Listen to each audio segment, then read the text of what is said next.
Assalomu alaykum. Hammada bitta o'xshab chiqadigan olmali rulet retsepti bilan bo'lishmoqchiman. Bizga kerak bo'ladi 5 dona olma. Cho'rkadan chiqazib olamiz. Quruq tovaga 1 piyola shakar qo'shib, yaxshilab suvi tortilguncha aralashtirib olamiz.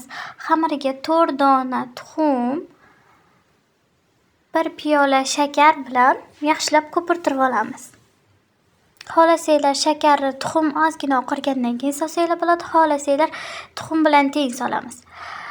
Ko'pirib chiqqan massamizga 1 piyola sut, 1 piyola un, 1 chimdim razxetir. Sovigan olmamizni yaxshilab yoyib chiqamiz listimizga. Tayyor qilgan massamizni olmani ustidan solib, duxovkaga jo'natamiz. Pishib chiqqan ruletlarimizni issiqligida yaxshilab o'rab olamiz. Qizlar sinib chiqmaydi, hammada bittada o'xshab chiqadi.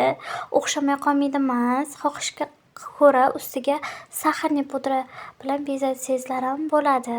Qaranglar, shunaqa chiroyli go'zallik paydo bo'ldi.